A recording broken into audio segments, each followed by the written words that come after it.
बच्चों लोग, आज का क्लास टॉपिक अपना रहेगा कैलकुलेशन ऑफ empirical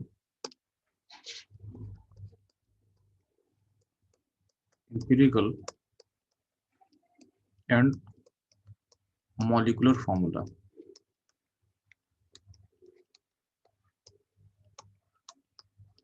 ठीक है, तो फोकस रहेगा calculation of empirical and molecular formula. empirical and molecular formula, ठीक है। बता ना, इस टॉपिक को स्टार्ट करने से पहले आपको बताना क्या है, तो आपको थोड़ा सा समझना पड़ेगा कि मॉलिक्यूलर मास हम कैसे फाइंड कर सकते हैं। ठीक है, तो हमारा टॉपिक स्टार्ट करने से पहले आपको समझना पड़ेगा कि मॉलिक्यूलर मास को आप कैसे निकाल सकते हो, कितने तरीके से। तो जब बात करते हैं मॉलिक्यूलर मास का, तो ध्यान देना, तो मॉलिक्यूलर मास या तो मेरे को क्वेश्चन में दिया रहता है, या तो मेरे को क्वेश्चन में क्या दिया रहेगा ये चीज। ठीक है, तो डायरेक्टली क्या बोल सकते हैं हम लोग कि आपको डायरेक्टली दिया रहेगा क्वेश्चन में।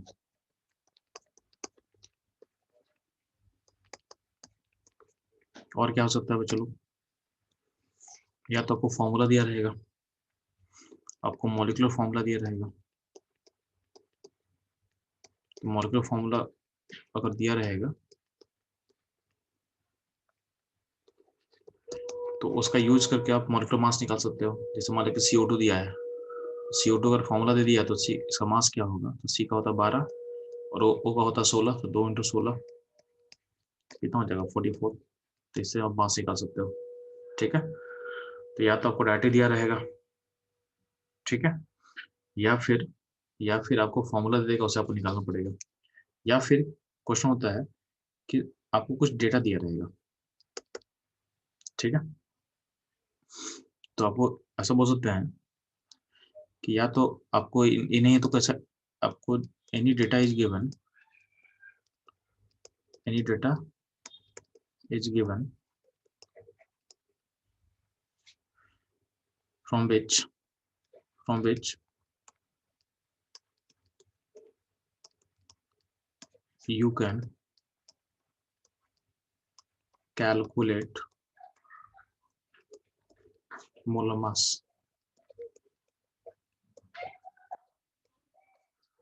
कभी कभी अगर कुछ नहीं दिया तो डेटा दिया रहेगा कुछ ऐसा जिसका यूज करके आप निकाल सकते हो। फॉर एग्जाम्पल ध्यान देना, इसी केस में एग्जाम्पल ध्यान देना, जैसे मान लीजिए अगर आपके पास कोई गैस होगा, अगर मानते हैं आपके पास कोई गैस है, ठीक है, तो अगर आपके पास कोई गैस है और गैस वाले केस में हमको दे दिया है वेपर डेंसिटी। क्या दे दिया है, वेपर डेंसिटी। तो गैस वाले केस में अगर हमारे पास वेपर डेंसिटी है,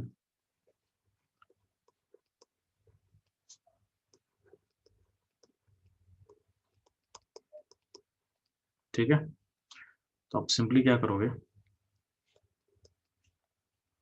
आपको पता है कि 2 into vapour density equal to क्या होता है, इक्वल टू होता है मोलर मास या मॉलिक्यूलर मास। ठीक है, तो इसका यूज कर सकता हूँ डायरेक्टली।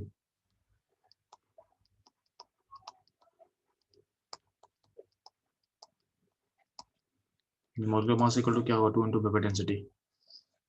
तो गैस वाले केस में ऐसा यूज कर सकते हैं, यानी हम सिंपली लिख सकते हैं molecular mass equal to 2 into vapour density. ध्यान दे, आपको पता है कि कोई भी गैस का एक मोल, ध्यान देना, किसी भी गैस का एक मोल जो है उसका मास को हम क्या बोलेंगे, मोलर मास बोलते हैं। एक मोल का मास को क्या बोला गया, मोलर मास बोला गया। मोलर मास बोलो या मॉलिक्यूलर मास बोल सकते हो आप। ठीक है, और आपको पता है कि कोई भी गैस का एक मोल जो है, एक मोल एसटीपी पे कितना वॉल्यूम ऑक्यूपाई करता है, ऑक्यूपाई करता है 22.4 लीटर 22.4 लीटर या फिर 2 to 4 00 ml। ठीक है, तो हम ऐसा बोल सकते हैं क्या, उल्टा भी सोच सकते हैं कि अगर आपको वॉल्यूम दिया हुआ है तो सिंपल सा बात है, कैसे सोच सकते हो, कोई भी गैस कोई भी गैस का वॉल्यूम दिया हो आपके पास, कोई भी गैस का वॉल्यूम दिया हो एसटीपी पे, तो उससे आप मोल मास निकाल सकते हैं क्या? तो ध्यान देना, तो अगर weight of gas which occupy 20.4 liter is molar mass of gas, simple सा बात है ना, एक मोल गैस का ऑक्यूपाई करता है क्या, 20.4 लीटर। तो ऐसा बोलते हैं क्या, molar mass of gas, molar या मोलिकुलर मास ऑफ गैस का जो वॉल्यूम होगा वो क्या होगा, इक्वल टू क्या होगा, 2 to 4 लीटर होगा। यानी किसी भी गैस का जो मोलिकुलर मास है वो कितना वॉल्यूम ऑक्यूपाई करता है, तो 20.4 लीटर ऑक्यूपाई करेगा। ठीक है, ऐसा हम बोल सकते हैं। तो सिर्फ फॉर एग्जाम्पल ध्यान देना, अगर लिखा हुआ है कि एस टी पी पे, फॉर एग्जाम्पल ध्यान देना, इसको मैं एक एग्जाम्पल से भी लिंक कर सकता हूँ लोग, कि एट एस टी पी पे ऐसा दिया हुआ है कि गैस एक्स है, गैस एक्स का 10 ग्राम वॉल्यूम ऑक्यूपाई कर रहा है कितना, तो 5.6 लीटर। तो find molecular mass of x, molecular mass of x. तो ध्यान देना, ऐसे सोच सकते हैं कि 5.6 लीटर जो है वो 10 ग्राम ऑक्यूपाई कर रहा है, तो 1 लीटर कितना ग्राम ऑक्यूपाई करेगा, तो 10/5.6 ग्राम ऑक्यूपाई करेगा। तो 20.4 लीटर कितना ऑक्यूपाई करेगा जी, तो 10.4 लीटर ऑक्यूपाई करने के लिए अब होगा 10/5.6 इंटू 22.4, जो कि कैंसिल होकर हो जाएगा 40 ग्राम, यानी 20.4 लीटर जो वॉल्यूम है वो 40 ग्राम ऑक्यूपाई करेगा। यानी गैस एक्स का जो मोलर मास होगा, गैस एक्स का जो मोलर मास होगा क्या होगा, molar mass of gas x is 40 ग्राम, क्या होगा, 40 ग्राम। तो डेटा का यूज करके हम निकाल सकते हैं किसी का मोलिकुलर मास को। इसमें कोई दिक्कत है बच्चों लोग, यहाँ तक कोई दिक्कत है नहीं? No sir. No sir. Similarly gas में ये होता है क्या, नो सर। गैस का जो डेंसिटी होता है ना, गैस का डेंसिटी दिया रहेगा, डेंसिटी ऑफ गैस को हम लिख सकते हैं PM/RT। आप लोग मॉडल का इक्वेशन पढ़ा चुके हैं, तो उसी से लिंक कर सकते हैं, ध्यान देना। तो आप लोग पढ़े थे कि PV इक्वल टू nRT होता है। तो PV nRT में आप मोल को लिख सकते हो ना, मोल को लिख सकते हो weight by molar mass, weight by molar mass. अब क्या करेंगे, P और RT को डिवाइड कर देंगे और M को यहाँ लेके आ जाएंगे, तो यहाँ राइट में क्या हो जाएगा, weight by volume, weight by volume. और वेट वॉल्यूम क्या होता है, डेंसिटी होता है। तो किसी भी गैस का डेंसिटी को हम लिंक कर सकते हैं उसके प्रेशर से और उसके मोलर मास से, RT से। ठीक है, ये डेंसिटी का फॉर्मूला हो गया। ध्यान देना, इस डेंसिटी का फॉर्मूला में अगर pressure R, pressure, molar mass, temperature, ठीक है, और R और डेंसिटी, ये है ना। तो अगर प्रेशर बार में लोगे ना, T लेना केल्विन में, मोलर मास लेना ग्राम में, और R का लेना 0.0831, डेंसिटी आ जाएगा ग्राम पर लीटर में, किसमें आ जाएगा, ग्राम पर लीटर में आ जाएगा। ठीक है, ATM में लोगे तो मोलर मास लेना ग्राम में, केल्विन में 0.0821 लेना, इसको 0.031 या 0.081 को डायरेक्टली लिख सकते हो 0.082, सिंप्लीफाई करने के लिए आप ले सकते हो इसको सिंपली 0.08, बस काम चलेगा, कोई दिक्कत नहीं है। तो डेंसिटी का वैल्यू किसमें आता है, ग्राम पर लीटर में आता है, किसमें आता है, ग्राम पर लीटर में आएगा। ये आप ध्यान देना, डेंसिटी का इस यूनिट क्या आने वाला आपको पता होना चाहिए। ठीक है, तो इससे आप लिंक कर सकते हो। तो हम बोले कि अब इस डेंसिटी का वैल्यू से भी हम मोलर मास निकाल सकते हैं। तो अगर आपको गैस का डेंसिटी दिया रहेगा, इस फॉर्मूला में आप क्या करना, आप यहाँ से भी आप M निकाल सकते हो, यहाँ से भी आप M निकाल सकते हो। तो अलग अलग केसेस है जहां से आप मोलर मास आप कैलकुलेट कर सकते हो। ठीक है, तो ये समझना है कि मॉलिक्यूलर मास का कैलकुलेशन कैसे किया जाता है। ये समझाया क्यों जा रहा है, क्योंकि इंपिरिकल फॉर्मूला कैलकुलेशन में आपको इसका यूज करना पड़ सकता है, आपको इसका यूज करना पड़ सकता है। ठीक है, एम्पिरिकल फॉर्मूला मॉलिक्यूलर फॉर्मूला जो कैलकुलेशन वो सीखने वाले हैं हम, उसमें इसका यूज हो सकता है। अब ध्यान देंगे।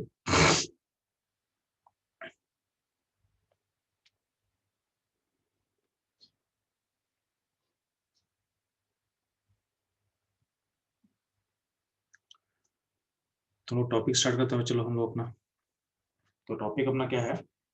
Empirical formula in molecular formula calculation. Empirical molecular formula calculation, ठीक। अब ध्यान देना।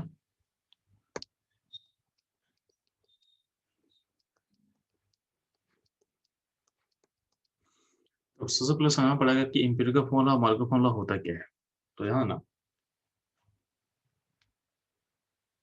आप सीखे होंगे। तो मान लें कि मीथेन का फॉर्मूला क्या होता है, CH4 होता है मॉलिक्यूलर फॉर्मूला। तो कुछ मॉलिक्यूलर फॉर्मूला हम लिखा हुआ है कि CH4 है मीथेन का, इथेन का होता है C2H6, ग्लूकोज के लिए होता है C6H12O6, ठीक है। तो मीथेन, इथेन, ग्लूकोज का फॉर्मूला को दिख रहा है। और ध्यान देना, अगर हम मीथेन का बात करते हैं तो मीथेन में कॉमन फैक्टर अगर बात करते हैं तो कोई कॉमन है क्या? तो कॉमन 1 है। कार्बन और हाइड्रोजन के नंबर में 1 कॉमन होगा। तो कॉमन को बाहर निकालो तभी फॉर्मूला क्या रहेगा? CH4 ही रहेगा। यानी इंपिरिकल फॉर्मूला होता क्या है कि जो कॉमन फैक्टर होता है उसको बाहर निकाल लें। जैसे C2H6 में अब कॉमन फैक्टर क्या है? 2 है, तो 2 को बाहर निकाले तो क्या हो जाएगा? CH3 बचेगा। तो कॉमन फैक्टर 2 है तो आपका इंपिरिकल फॉर्मूला क्या हो जाएगा? CH3 हो जाएगा। C6H12O6 में कॉमन फैक्टर क्या? 6 है, 6 को बाहर निकाल लें तो फॉर्मूला क्या बचेगा? तो C6CH2O बचेगा। ये हो जाएगा आपका इंपिरिकल फॉर्मूला, ये हो जाएगा आपका इंपिरिकल फॉर्मूला, ठीक है।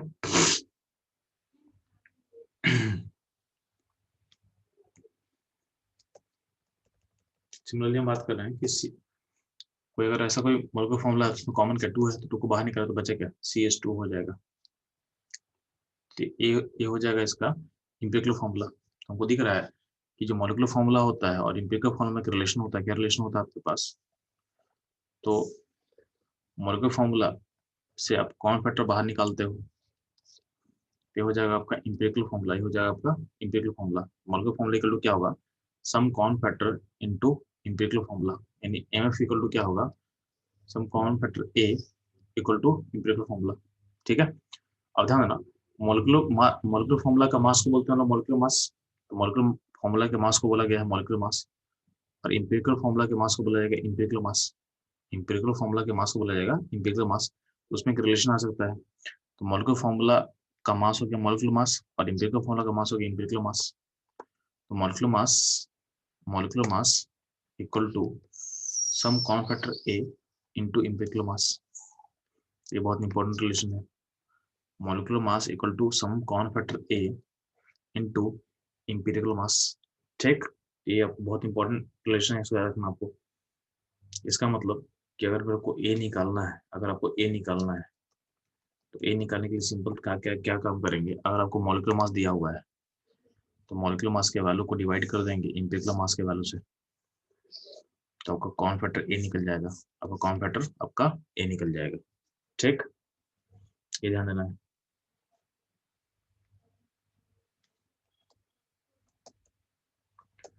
अब देखो इंपिरिकल फॉर्मूला बेसिकली होता क्या है।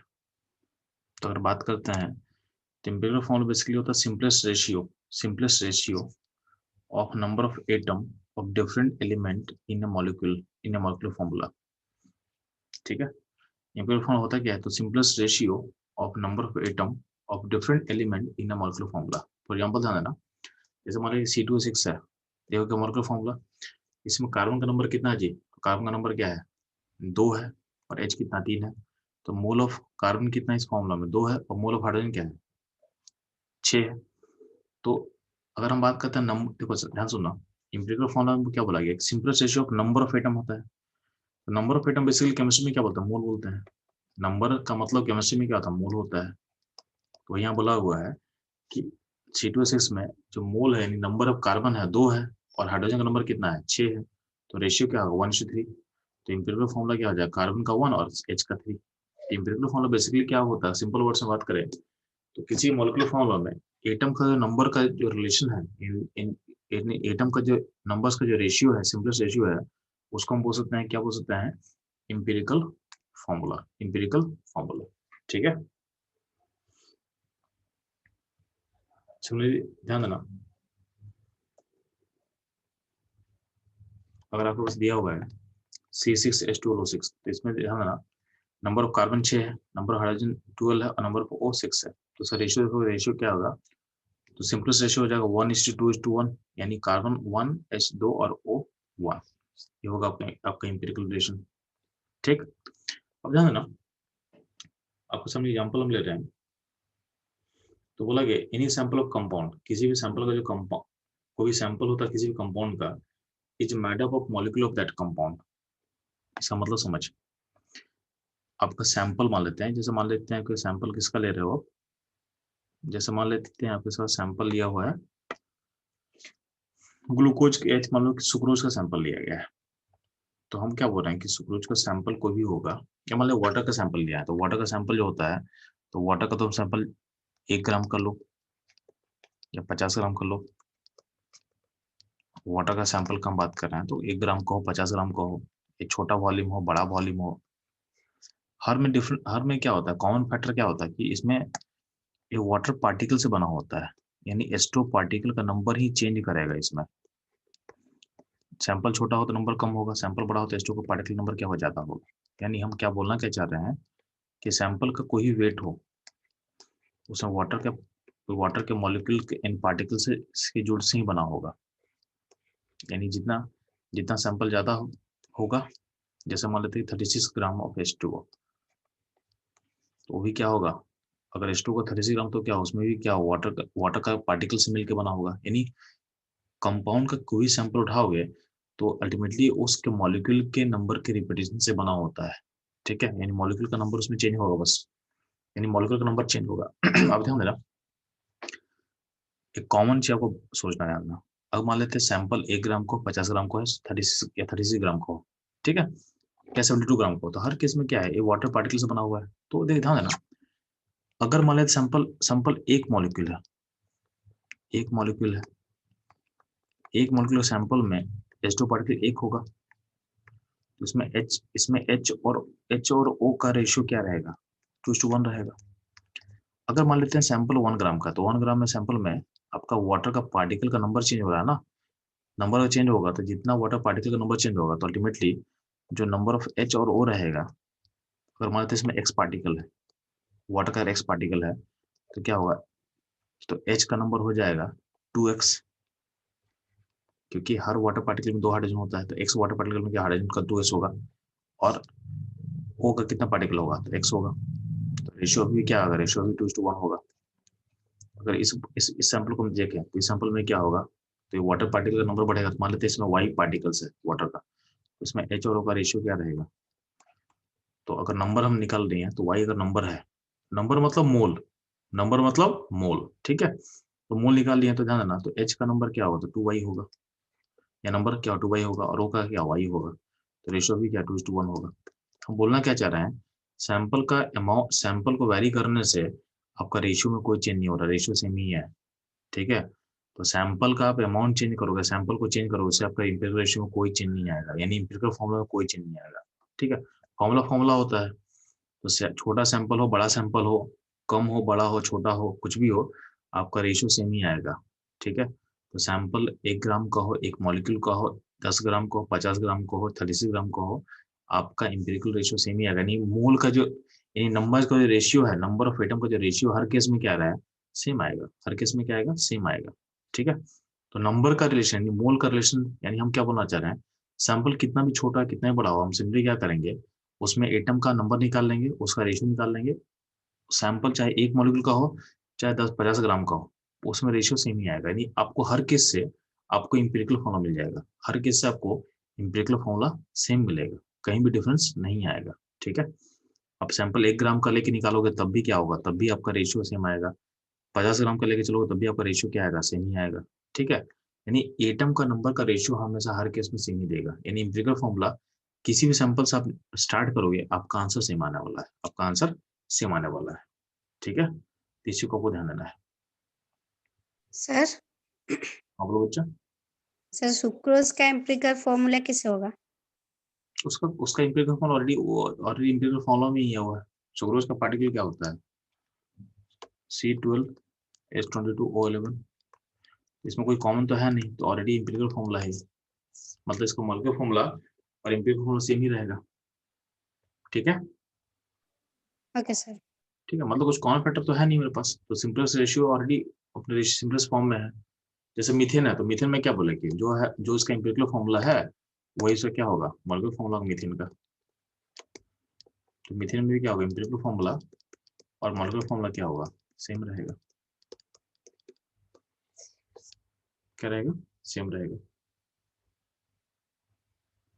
ठीक है, अब ध्यान देना, तो यही यही लॉजिक यहाँ समझाया गया है। मान लेते हैं कि यहाँ पे एग्जाम्पल हम वाटर का लेके चले थे, वही एग्जाम्पल दिया हुआ है यहाँ पे इथेन का लेके, तो बोला गया इथेन का सैंपल अगर होगा एक पार्टिकल का सैंपल, क्या होगा, एक पार्टिकल का सैंपल होगा, तो भी क्या होगा, रिलेशन मोल ऑफ कार्बन यानी number of carbon by number of hydrogen का रेशियो लिया 2/6, 1/3 आ रहा है, सेम आ रहा है। एनपीके फॉर्मूला CH3 हो गया। अगर 2 पार्टिकल लेंगे तो क्या होगा, 4×12, 10 पार्टिकल लेंगे तो क्या होगा, 20/60, यानी हर किस्म को सेम आ रहा है। अगर 1 मोल लेंगे, 1 मोल में क्या होता है, कार्बन 2 मोल होगा और H होगा, ठीक है, 6 मोल, रेशियो तो फिर भी सेम आ रहा है। अगर 1 मोल का वेट क्या, तो 30 ग्राम, तो हम बताने क्या चाह रहे हैं कि 30 ग्राम में जो रेशियो आ रहा है वही 1 पार्टिकल में था, वही 1 पार्टिकल में था। सिमिलरली अब अगर आप आगे मूव कर रहे हो, तो सैंपल अगर 2 मोल का लेते हैं या फिर 60 ग्राम का लेते हैं, 60 ग्राम का, तो भी ध्यान देना आपका जो नंबर का रेशियो है 4/12 मोल, ये भी क्या है 1/3 रहेगा। 10 मोल यानी 300 ग्राम का सैंपल ले ले, उसके समय देखो नंबर ऑफ एटम का रेशियो सेम ही आ रहा है। यानी बोल रहे हैं सैंपल कुछ भी हो, सैंपल कुछ भी हो, सैंपल बना होता है अल्टीमेटली पार्टिकल से बना होता है ना, पार्टिकल का बस नंबर चेंज करेगा सैंपल में, तो पार्टिकल के अंदर का जो एटम का रेशियो उसमें कोई दिक्कत ही नहीं है, वो सेम का सेम रहेगा। तो ये आपको समझने की कोशिश किया कि सैंपल 3 ग्राम का हो या 0.3 ग्राम का हो, हर केस में क्या नंबर का रेशियो हमेशा सेम रहेगा, यानी इंपेरिकल फॉर्मूला क्या रहेगा, सेम रहेगा। ठीक है, वही चीज यहाँ पे लिखा हुआ है।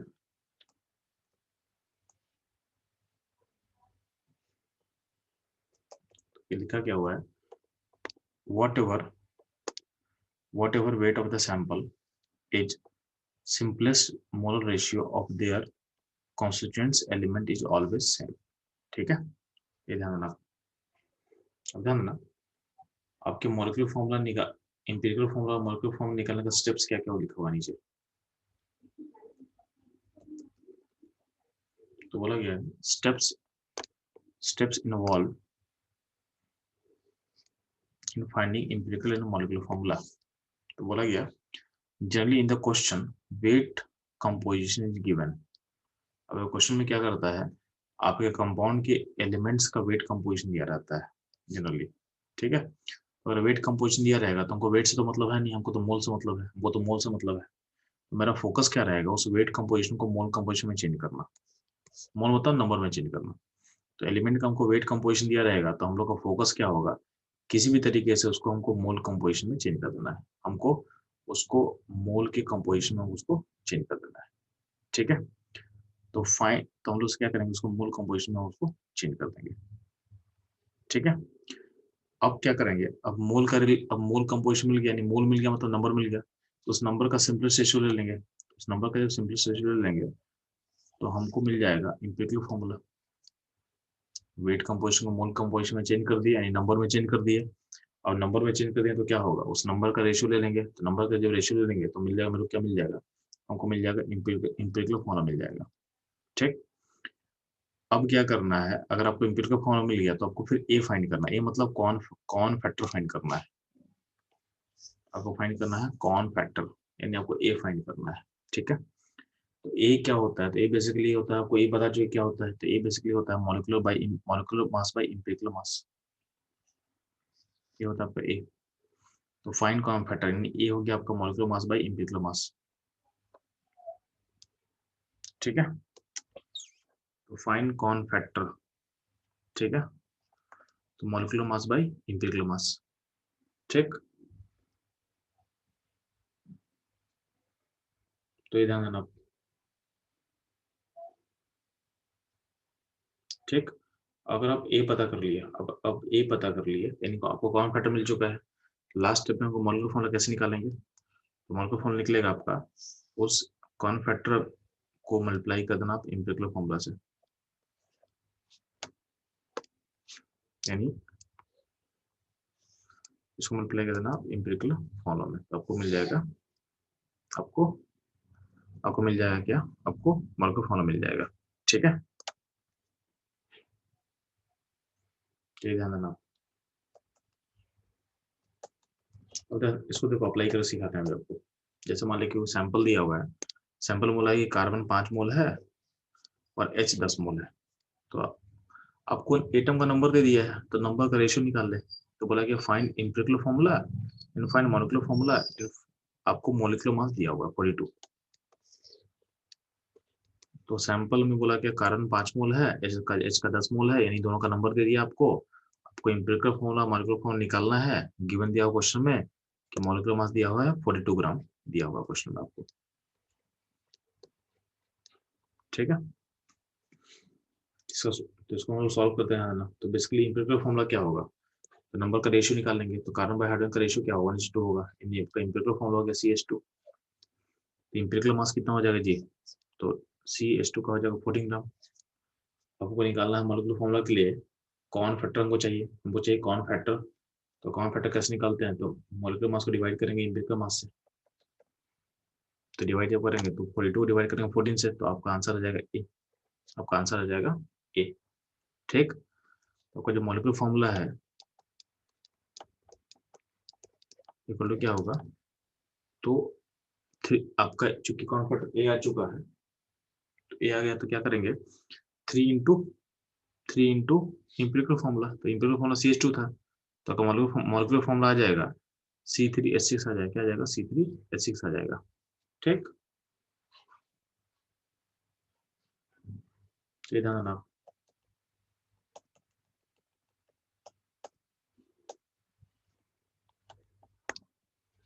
अगला पॉइंट है, अगला क्वेश्चन दिया हुआ कि एलिमेंट दिया हुआ है, उसका परसेंटेज वेट और वेट दिया हुआ है, यानी उसका परसेंटेज वेट में कंपोजिशन दिया हुआ है कि एलिमेंट कार्बन है, हाइड्रोजन है, एलिमेंट कार्बन 75% वेट और वेट में आपके पास मौजूद है और 25% वेट और वेट में आपका हाइड्रोजन मौजूद है। तो आपको बोला गया है कि आपको एम्पिरिकल फॉर्मूला फाइंड करना है।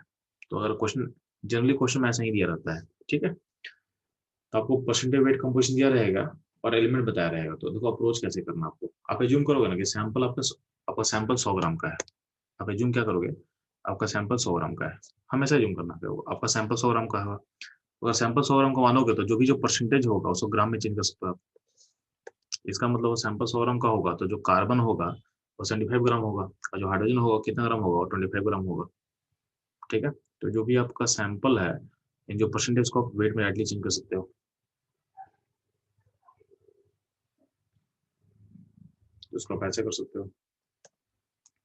तो जो weight of the sample is 100 ग्राम, आप क्या करेंगे कार्बन, तो अगर 100 ग्राम का सैंपल में तो कार्बन का कितना कंट्रीब्यूशन होगा 75 ग्राम, ऐसे कंट्रीब्यूशन कितना 25 ग्राम, तो वेट निकल गया।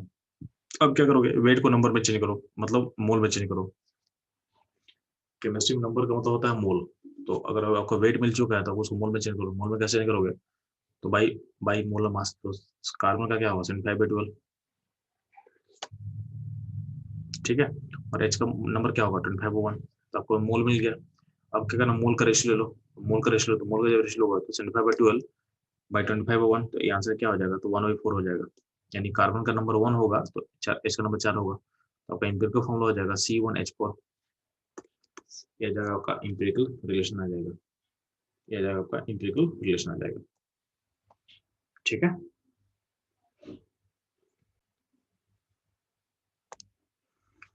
तो ध्यान नंबर चलो नेक्स्ट।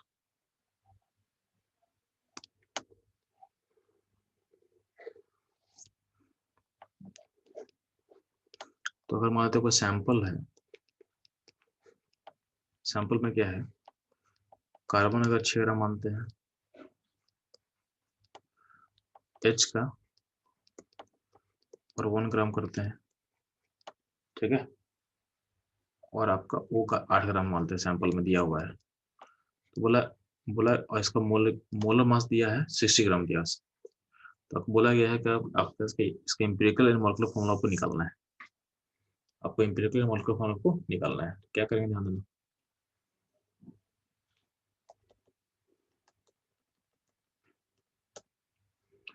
तो अब क्या करोगे, आप एलिमेंट लेना, वेट मोल, तो एलिमेंट कार्बन हाइड्रोजन ऑक्सीजन है, वेट लिया हुआ है, वेट लिए, वेट को नंबर में चेंज कर यानी मोल में चेंज कर, तो क्या होगा, मोल ऑफ कार्बन हो जाएगा हाफ, मोल ऑफ हाइड्रोजन हो जाएगा 1 और मोल ऑफ ऑक्सीजन हो जाएगा हाफ।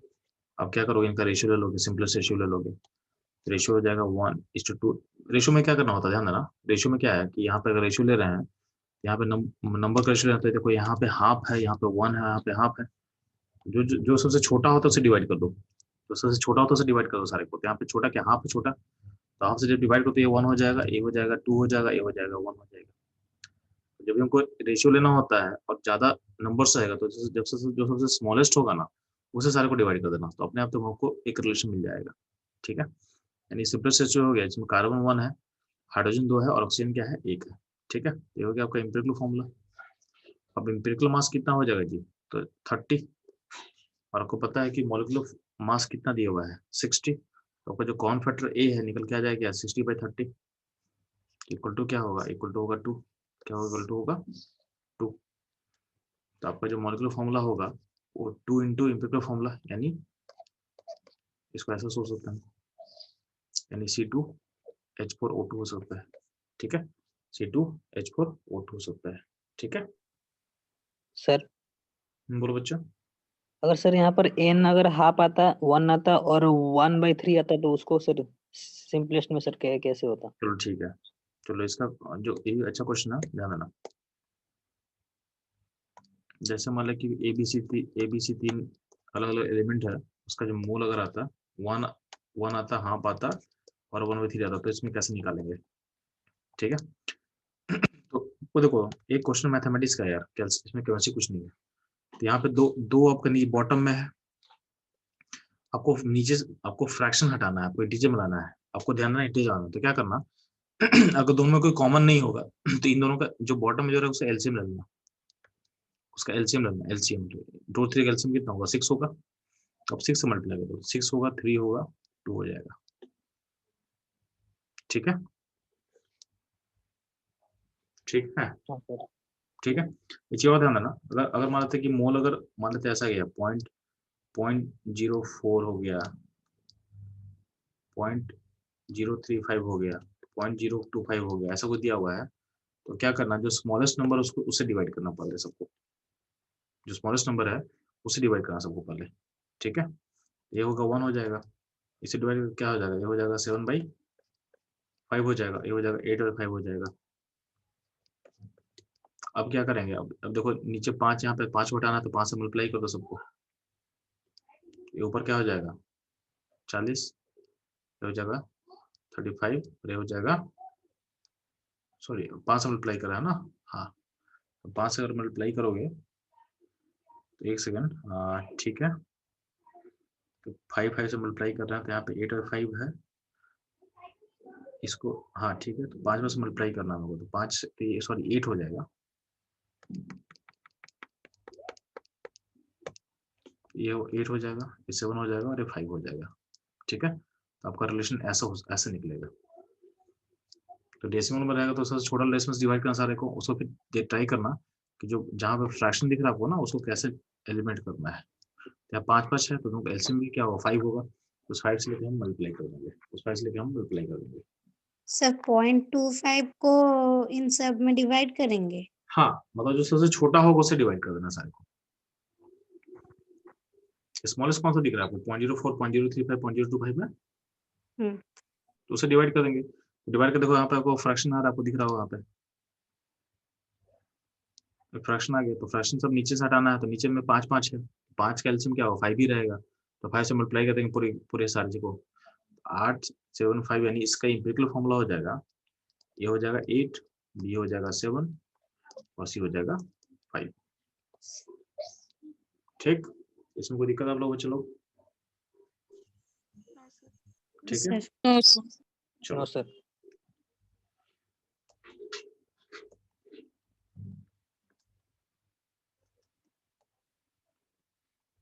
आपके लिए क्वेश्चन दिया जा रहा है, आप लोग इस क्वेश्चन को ट्राई करोगे।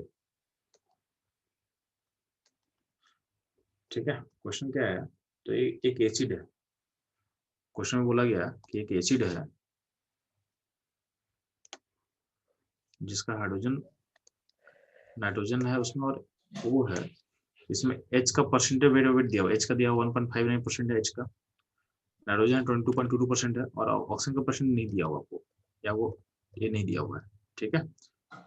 और आपको निकालना, आपको एम्पिरिकल फॉर्म निकालना, फाइंड आपको एम्पिरिकल फॉर्म आपको फाइंड करना है, ठीक। कैसे मैं रिपीट कर रहा हूँ, आपको इसमें जो है, इसमें एसिड का H और N का परसेंट दिया हुआ है, O भी है, O का परसेंट नहीं दिया हुआ है, तो O का परसेंट निकालेंगे कैसे जी? तो सारे कंपाउंड का सम 100% होगा, यानी H का परसेंटेज N का और परसेंटेज O का समेशन कितना 100 होगा, तो आप 100 से माइनस करके O का निकाल सकते हो, ठीक है। तो O का ऐसे निकाल लेना, उसके निकालने के बाद आपको एम्पिरिकल फॉर्मूला फाइंड करना है, तो चलो फाइंड करके मुझे बताओ कि फॉर्मूला क्या होगा, ठीक है, जल्दी फास्ट। तो बच्चों लोग इस क्वेश्चन को सॉल्व करते हैं तो ध्यान देना, पहला तो आप लोग क्या करोगे, आप O का परसेंटेज निकालना है, O का परसेंटेज निकालना आपको, ठीक है। O कैसे निकलेगा,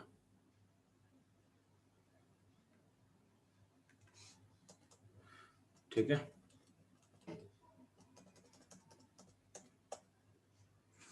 तो ध्यान देना, परसेंटेज वेट ऑफ O कैसे निकलेगा, तो 100 माइनस H और N का परसेंट को माइनस कर देंगे, H और N का परसेंट को माइनस कर देंगे, तो हो जाएगा आपका, ये हो जाएगा आपका किसका, O का परसेंटेज। अब एलिमेंट्स ले लिए, उसका परसेंट निकाल चुके, वेट, हम सैंपल को क्या मानेंगे, 100 ग्राम का मान लेंगे, तो सैंपल 100 ग्राम का जूम कर लेंगे, तो जो परसेंटेज है उसको हम वेट में लिख सकते हैं, तो आपका वेट हो गया, और वेट को उसको मोल से डिवाइड कर दो, ठीक है, ठीक। तो ये हो गया आपका, तो ये आपका मोल मिल गया आपको। अब मोल को सिंपलेस्ट रेशियो में चेंज करना है, तो जो सबसे छोटा नंबर होगा उसे डिवाइड करो, तो छोटा नंबर कौन है 1.59, उसे डिवाइड करो सारे को, तो ये होगा 1, ये होगा 1, और ये ऑलमोस्ट 3 हो जाएगा, ऑलमोस्ट 3 हो जाएगा। इसका मतलब आपका फॉर्मूला हो जाएगा H का 1, N का 1 और O का 3, यानी फॉर्मूला क्या हो जाएगा HNO3। जो आपका एसिड है उसका एम्पिरिकल फॉर्मूला क्या हो जाएगा HNO3, ठीक है।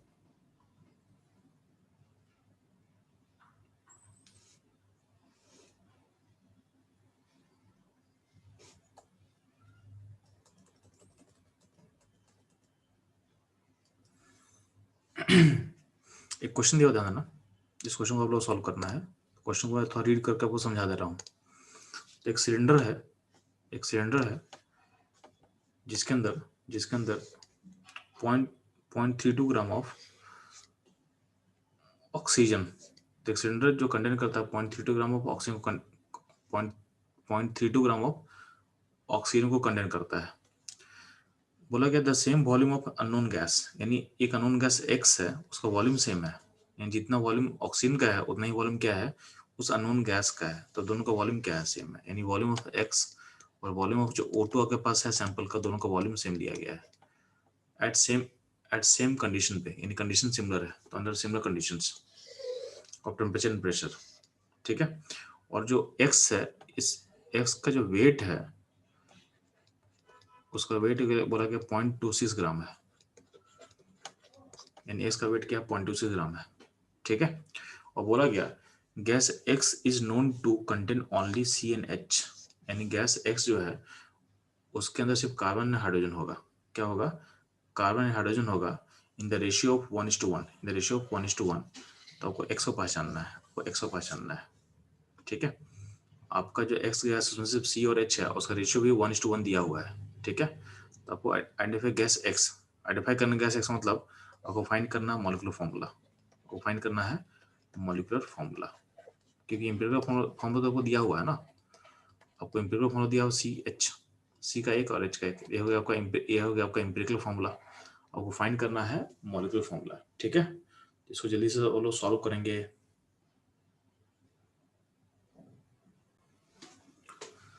तो चलो बच्चों इस क्वेश्चन को मैं सॉल्व करता हूँ।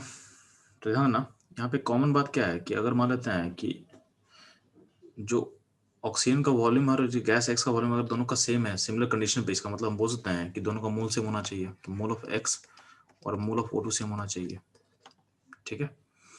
तो मोल ऑफ O2 क्या हो जाएगा, तो मोल ऑफ O2 हो जाएगा 0.32/32, ये हो जाएगा 0.01 0.01, तो मोल ऑफ गैस एक्स भी इतना ही होगा, तो मोल ऑफ गैस एक्स भी क्या होगा 0.01 ही होगा। 0.01 मोल ऑफ एक्स का वेट कितना दिया 0.26, तो यानी 1 मोल का, यानी अगर मोल ऑफ एक्स को 1 कर देंगे तो मोल कितना होगा 26, सॉरी आपको मिल चुका है कि जो 0.26 ग्राम दिया हुआ है वो कितने कितने मोल का है, तो मोल का है 0.01 मोल के इक्विवेलेंट है। तो 1 मोल के इक्विवेलेंट कितना वेट होगा जी, तो 1 मोल के इक्विवेलेंट अगर वेट निकालोगे तो हो जाएगा, तो 1 मोल के लिए वेट कितना हो जाएगा 26 ग्राम, 26 ग्राम हो जाएगा। यानी जो गैस एक्स का जो मोलर मास है वो 26 ग्राम आ जाएगा। एक मोल का मास को हम क्या बोलेंगे मोलर मास, तो गैस एक्स का मोलर मास हो जाएगा 26 ग्राम हो जाएगा। और इंपिरिकल मास कितना है, चूंकि फॉर्मूला CH है तो इंपिरिकल मास होगा 13 और मोलिकुलर मास कितना आ जाएगा 26 ग्राम आ चुका है, तो क्या होगा उसको आप लिंक कर सकते हो। तो वही चीज़ समझाया हुआ है। तो आपका जो इंपिरिकल मास 26, सॉरी मोलिकुलर मास 26 आ चुका है, इंपिरिकल मास 13 है, तो कॉमन फैक्टर क्या हो 2 होगा, तो मोलिकुलर फॉर्मूला क्या आ जाएगा 2 इंटू इंपिरिकल फॉर्मूला यानी 2 इंटू CH यानी C2H2 हो जाएगा। ठीक है,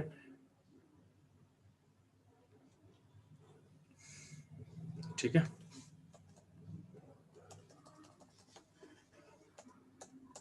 नेक्स्ट क्वेश्चन ध्यान देना, आपका सामने दिख रहा होगा कि एक सैंपल है, सैंपल में सैंपल है 0.858 ग्राम का सैंपल है कंपाउंड का, और उसमें बोला गया वो सैंपल का जब कंबशन करते हैं, कंप्लीट कंबशन करेंगे तो CO2 मिलता है मेरे को 2.63 ग्राम और वाटर मिलता है 1.28 ग्राम। ठीक है, तो बोला गया find the lowest molecular mass x can have, यानी इस जो एक्स जो कंपाउंड है उसका लोएस्ट मॉलिक्यूलर मास क्या हो सकता है उसको निकालना है। तो find the lowest molecular mass x can have. ठीक है, फास्ट इसको सॉल्व करके आंसर बताएंगे मेरे को। चलो जल्दी से फटाफट सॉल्व करेंगे और आंसर बताएंगे।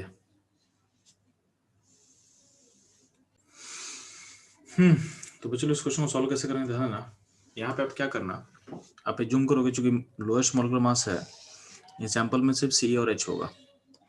ठीक है, ये मेरा पहला जम्सन है, क्योंकि क्वेश्चन बोला गया है हमको लोएस्ट मॉलिक्यूलर मास फाइंड करना, तो हम क्या जूम करेंगे सैंपल में सिर्फ C और H होगा। क्या होगा C और H होगा। ठीक है, अब देखो C का, देखो यहाँ पे C, अब C का नंबर निकालना है तो CO2 को दिया हुआ है, तो C का नंबर क्या होगा, नंबर ऑफ C क्या होगा equal to number of CO2, और नंबर ऑफ CO2 क्या होगा तो 2.63/44।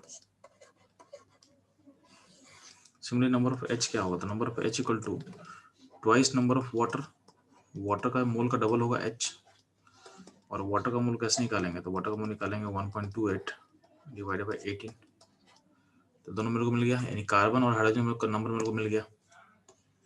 अब क्या करेंगे हम इस C और H का रेशियो ले लेंगे, रेशियो ले लेना, तो रेशियो लोगे तो अपने आप आएगा, तो ध्यान देना, तो वहाँ से आप रेशियो लोगे दोनों का। ठीक है, तो ऐसा कुछ आ रहा है, तो इस रेशियो को लेकर आप सॉल्व कर लेंगे ध्यान से। ठीक है, रेशियो को लेकर सॉल्व कर लेना। ठीक है, किसी का आंसर आया क्या, ये रेशियो को सॉल्व कोई किया हो क्या?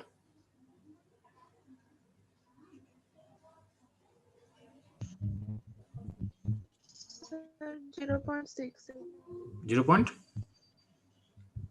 0.668 है, 8 इसको ऑलमोस्ट हम लिख सकते हैं 0.67 यस सर के आसपास, इसको ऑलमोस्ट आप लिख सकते हो 2/3, 2/3, 2/3 का मतलब हो गया कार्बन 2 होगा तो H3 होगा, इसका इंपिरिकल ए होगा, इसका इंपिरिकल फॉर्मूला।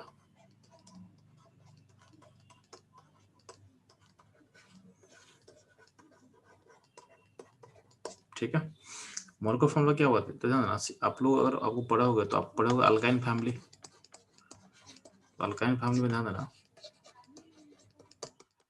आपका C4H6 से कंपाउंड होता है आपके पास ब्यूटाइन, तो अगर यहाँ पे इसको 2 से मल्टीप्लाई कर दो तो एक ब्यूटाइन बन सकता है क्या,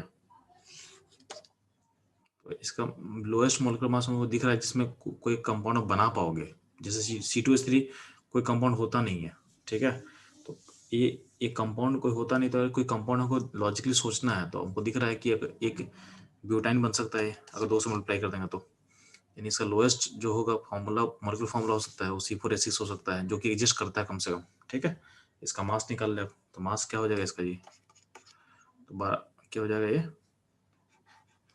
48 + 6 यानी 54 हो जाएगा। ठीक है, तो इस तरह से इस क्वेश्चन को आप सॉल्व कर सकते हो, इस तरह से इस क्वेश्चन को आप सॉल्व कर सकते हो। ठीक है, इसमें कोई डाउट है बच्चों लोग? इसमें कोई डाउट है आप लोग को? नहीं? No sir. चलो ठीक है।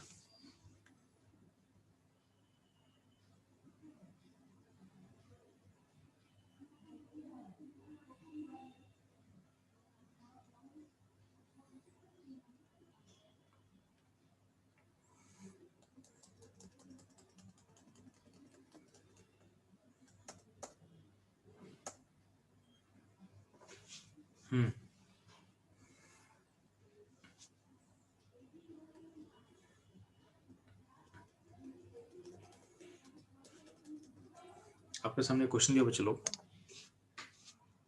क्वेश्चन क्या है ध्यान देना। एक 0.2012 ग्राम का ऑर्गेनिक सैंपल है जिसमें C, H और O है। ठीक है, उसका कंबशन करने से आपका CO2 मिल रहा है 0.4431 ग्राम और वाटर मिल रहा है 0.1462 ग्राम मिल रहा है। ठीक है, और इसका मोल मास 100 है। तो आपको एम्पिरिकल मॉलिक्यूलर फॉर्मूला निकालना है, आपको एम्पिरिकल मॉलिक्यूलर फॉर्मूला निकालना है। ट्राई करेंगे। ठीक है, इसका आंसर निकाल के मेरे को बताओ इसका आंसर क्या हो सकता है।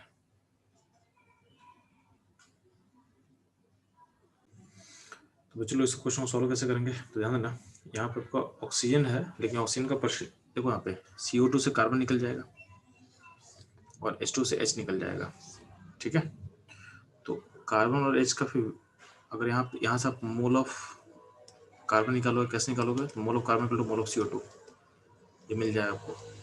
यहाँ से मोल ऑफ हाइड्रोजन मिल जाएगा, कैसे मिलेगा, तो 2 × मोल ऑफ वाटर।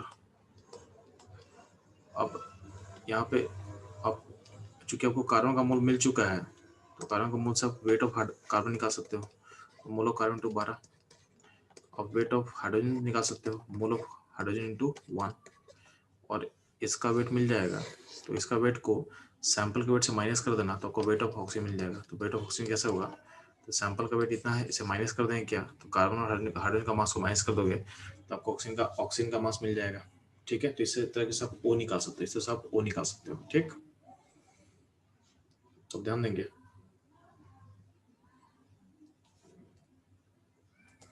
तो पहले मोल ऑफ कार्बन निकाला गया है, कैसे निकाला गया, तो मोल ऑफ CO2 से।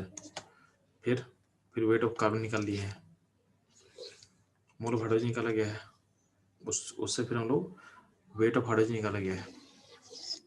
तो weight of O in sample कैसे निकलेगा, तो सैंपल का मास से आपको कार्बन और हाइड्रोजन का मास को माइनस कर दें। ठीक है,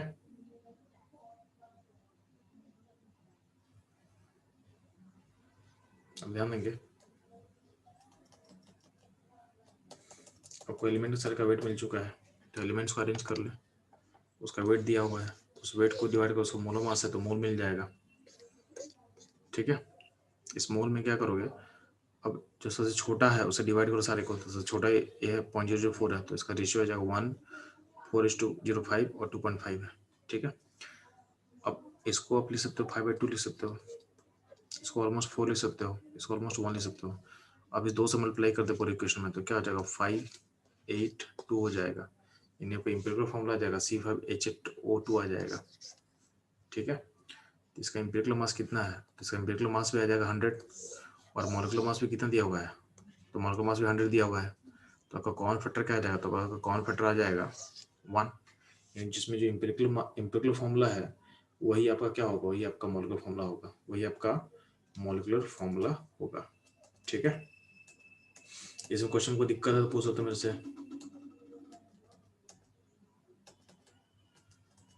इस क्वेश्चन को दिक्कत कैसे हो, चलो No, sir.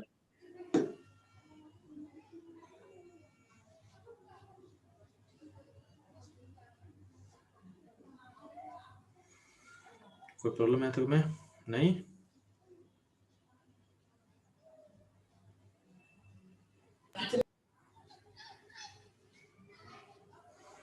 ठीक है, तो और कोई प्रॉब्लम? सर अगर प्रॉब्लम में CHO का मतलब रेशियो दिया होगा तो उस प्रॉब्लम को कैसे करेंगे? अब CHO का रेशियो दिया होगा मतलब आप क्या बोलना चाह रहे हैं? मैं समझ नहीं आ रहा है बच्चा। मतलब उस केस में जो C और H की रेशियो 1:1 था। अच्छा हाँ अच्छा, वैसे ही अगर CHO का रेशियो दिया होगा तो रेशियो दे, तो वो तो रेशियो मतलब इम्पिरिकल फॉर्मूला मिल गया आपको।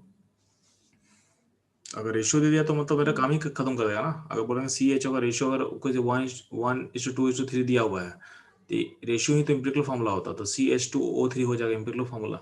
बात समझे? उसका अपना बाकी ओके मॉलिक्यूलर फॉर्मूला निकालने के लिए सिंपल आपको कौन फैक्टर को ढूंढना है, तो कौन फैक्टर मिल जाएगा तो आपका आंसर आ जाएगा। ठीक, यस सर ठीक है। तो लास्ट क्वेश्चन क्लास का करेंगे हम आज। क्वेश्चन दिख रहा हो आपको?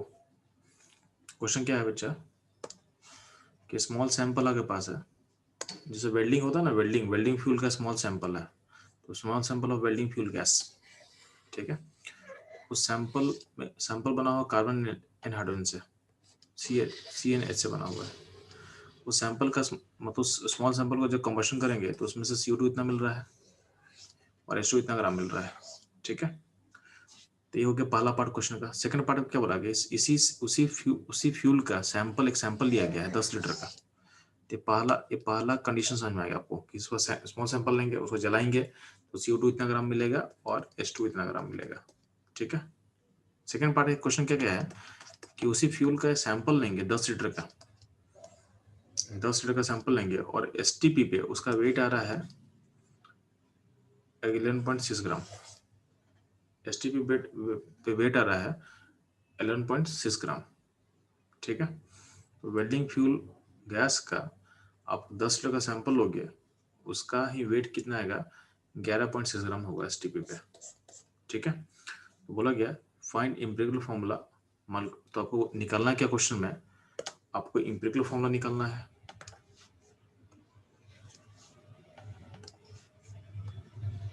मॉलिक्यूलर फॉर्मूला निकालना है, इम्पिरिकल फॉर्मूला निकालना है, मॉलिक्यूलर मास निकालना है और मॉलिक्यूलर फॉर्मूला निकालना है। ये तीनों चीज निकालना है। ठीक है, जल्दी से इस क्वेश्चन को आप लोग सॉल्व करेंगे।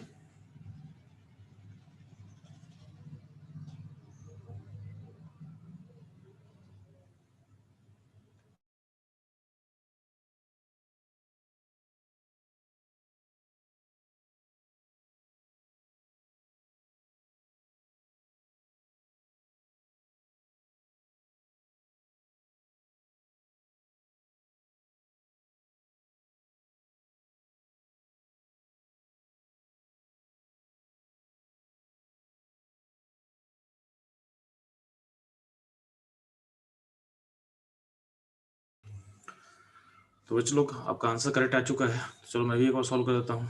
ठीक है,